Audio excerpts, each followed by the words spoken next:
Today we are going to start a new chapter, that is money and its function. Okay. This is a very small chapter, and yes, 4 to 6 marks do comes in exam from this chapter. See, so far the combination was as such, but this year, due to reduction in syllabus and lot of ifs and buts, I don't know what will be the variation. So be careful. Okay, so go through the chapters perfectly. Fine. Let's understand the meaning first. Now, exchange is the act of trading surplus goods. People have to obtain the other things which they require. Exchange means what? Exchanging, right? Giving the surplus and taking surplus from them. Fine. So that is what it says. Exchange. What is exchange? Exchange is the act of trading surplus goods.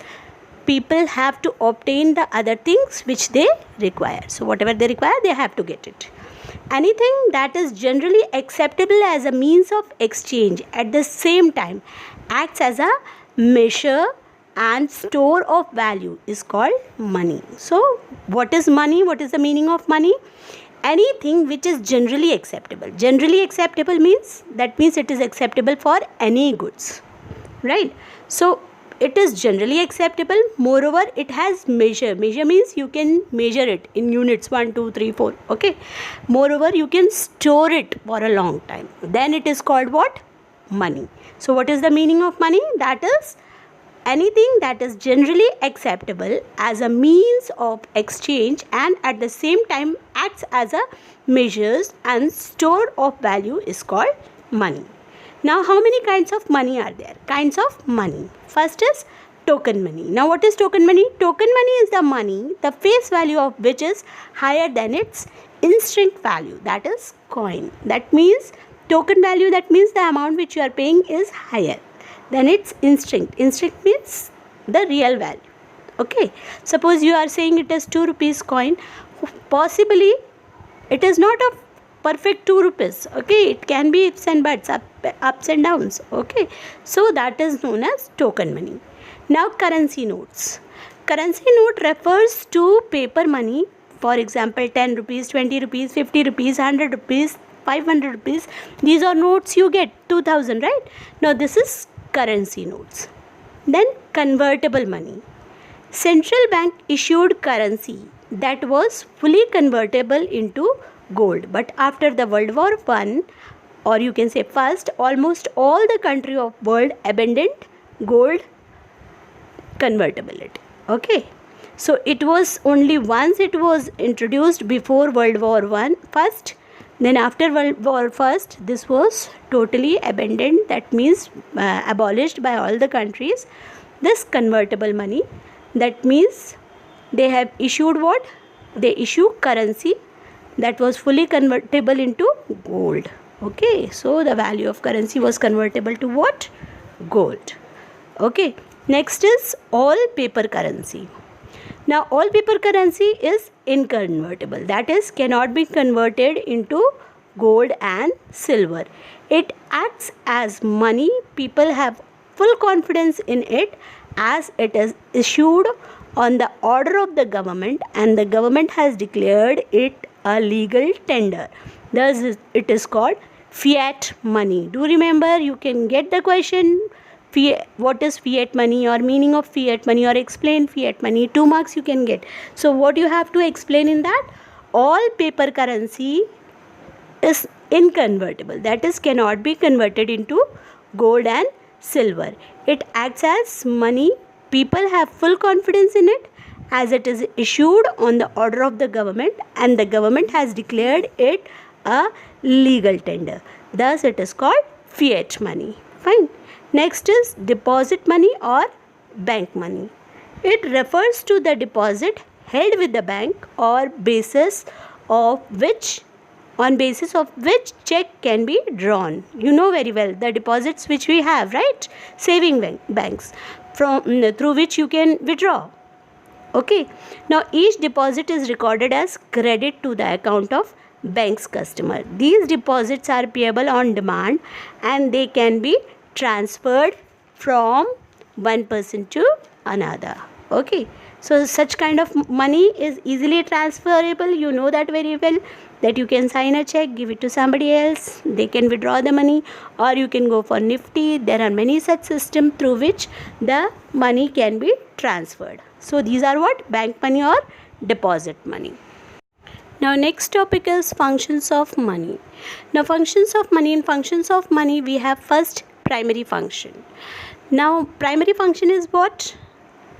That is the basic function, first function of bank. Okay, so first is medium of exchange. Money commands general purchasing power purchasing power to purchase goods and services which people wants, right?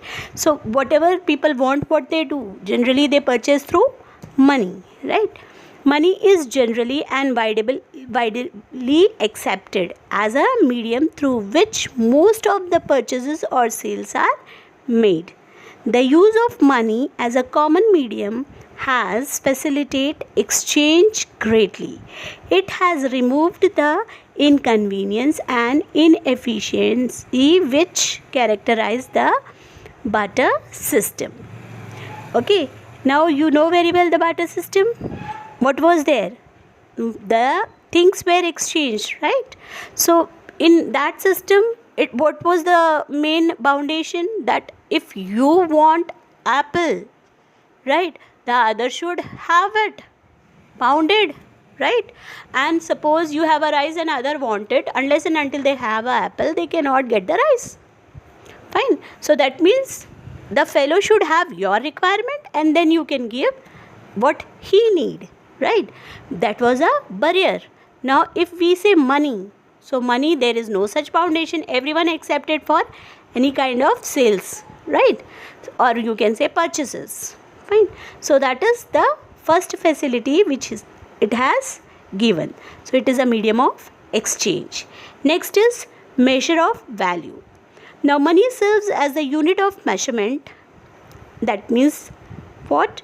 In terms of which the value of goods and services can be measured. Now you know very well, 1 kg cost 30 rupees, 2 kg cost 60 rupees. So what you can do? You can very well measure the value of goods and services, right? So if we measure the value of anything in terms of money, it is called price. Now you know, what is 1 kg ka price? That is what you say in general language. So that is when you can measure the value of any commodity in terms of money. That is called price. Okay. Why I have pressurized this word? Because with this word you can get again one question, that is explain price. What is the meaning of price? Any such question. So if you get it, you have to answer it. Okay. Secondary function. Primary function is done. Two were there, medium of exchange and measure of value. Now secondary function. First is standard of deferred payment. Okay. Acting as a standard of deferred payment means that payment to be made in future can be stated in terms of money. This is an extension of the medium of exchange function of money.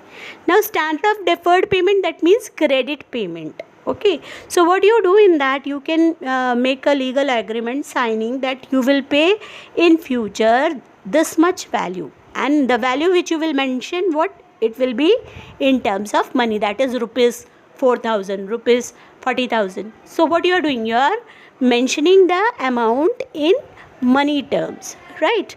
But you promise to pay in future. So that is what? Standard of deferred payment. Now next secondary function is store of value. Money also serves as the store of value. That is, people can keep their wealth in the form of money. Okay, what you can do, you can keep it for long time in the form of money. Money allows us to store purchasing power which can be used at any time in future to purchase goods and services, including other assets. So even you can purchase goods and services with the money which you have stored, or you can even purchase any asset, right? Next is transfer of value. This function of money rises from the general acceptability of money as a medium of exchange. We know it is generally acceptable, right? It is a medium of exchange. Money helps us to transfer value from one person to another. So transfer value, that means if I want 100 rupees ka worth value, so I can get anything of worth value of 100 rupees, right? So that is transfer of value. It is transferring the value of 100 rupees. If I am paying 100 rupees, I am getting back 100 rupees. That means it is transferring the value. Fine. So we have done secondary function. How many functions are there? 3. That is standard of deferred payment, store of value, transfer of value. Next is contingent functions. Now what is contingent functions? Maximization of utility. Okay, the consumer will be able to maximize his total utility if the ratio of marginal utility of different commodities is equal to price of these goods for equalizing the marginal utility. Money plays an important role because price of all commodities are expressed in terms of money. Now this you have done in consumer equilibrium budget. Okay, I hope you remember that. How you have judged the utility of two goods with the in terms of money, right or wrong? So that is what, how much maximum utility through which commodity you are getting, that you can judge very well because of money. So it acts as a contingent, other functions. Okay, next is employment of factor inputs. Now a profit maximization firm will equate marginal productivity of a factor with the price. Since the rate of remuneration, that is wage rate, is expressed in terms of money, it is money which helps the producer to decide the unit of factors of production to be employed. Okay, so what happened? These all wages and all is expressed in terms of money. It is the money which helps the producer to decide the unit of factors of production, okay, which we have to employ. Fine. Suppose I have only 1 lakh. So how come I can extend my input more than 1 lakh? No, my factors of production will limit up to 1 lakh. Okay. So that is what it is trying to state. That means how much factor of input you will deploy, that is being decided with the money. Okay, or you can say the price of that factor. Now next contingent function is distribution of national income. Products is the outcome of combination and collective efforts of factors of production. These factors are rewarded in terms of money. So distribution of national income, that means how we check out the distribution of national income. That means the factors of production which we are deploying, that is, it all depends on what? Money and the collective efforts of other combinations, right? So the other combinations means labor, land, everything. Now these factors are rewarded in terms of money. Why? How it is being rewarded? When you go to sell your product, you get money. So that is rewarded in terms of what? Money. The next is basis of credit system. It is money which provide the basis of credit system without the existence of money. Okay, important instruments like bills of exchange, checks, etc. can be issued. You know credit system. These all credit system is being termed in what? Mentioned in terms of money. Okay, so that is what it is, a basis of credit system also. Next topic we have is supply of money. Money supply refers to the stock of money at a particular point of time by the public as a means of payment and store of value. Money supply refers to the money held by the public of the country. It refers to the money in circulation and the money held by the government in its treasury. Okay, that means in circulation means the other banks which we have, nationalized bank, but now it will not include which? Central bank and commercial bank is not in circulation. Okay, so therefore not included in money. So commercial banks, that means all business banks these money are not in circulation, common circulation. So when it is not in common circulation, then it is not included in money supply. Okay. Money is the stock concept and therefore is measured at the point of time such as money in circulation in India on 1st January 2017. So on that particular date, okay, we will check out. Why? Because it is stock concept. You have studied two concepts, stock concept and flow concept, right? Stock concept, that means today whatever the stock is, it may change tomorrow. Okay, so that is why we will measure on that particular date and time.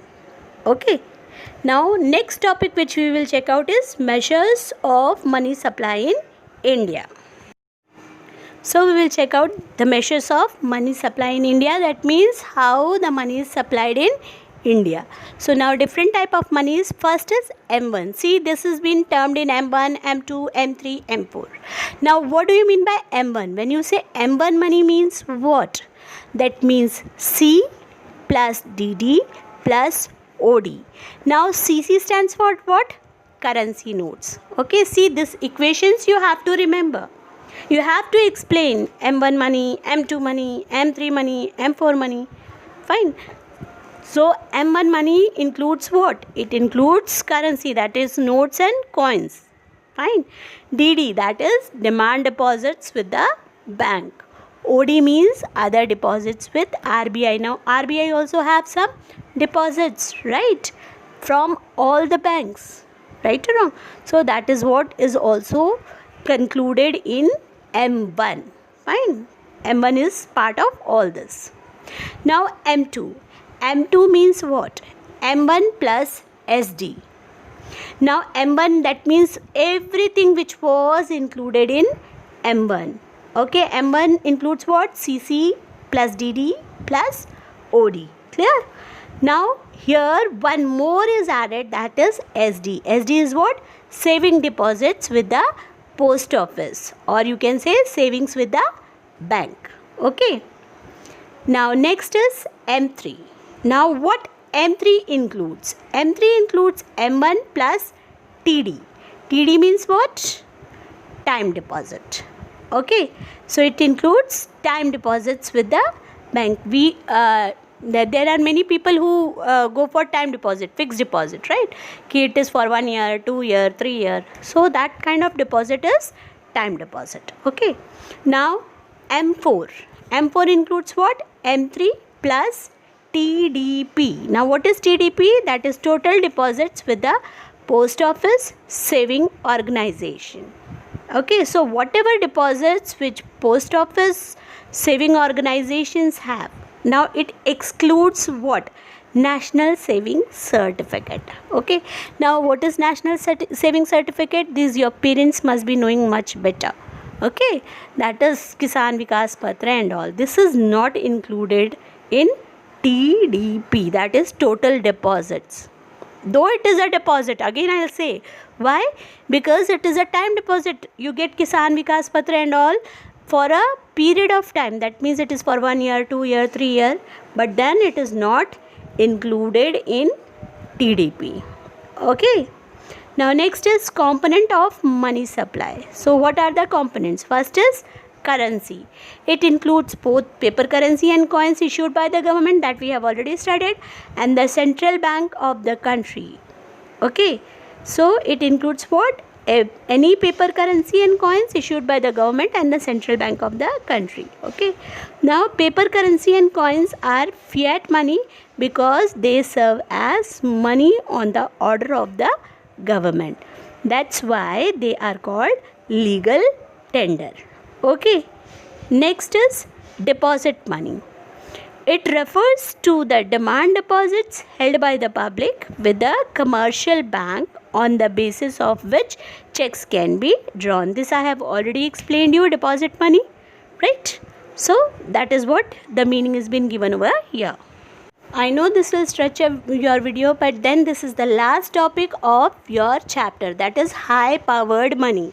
It consists of currency held by public and the banks as reserve with the central bank. The central bank has the direct control over the high-powered money. The term high-powered reflects the fact that an increase in the central bank money, that is currency, okay, leads to more than 1-for-1 increase in the overall money supply.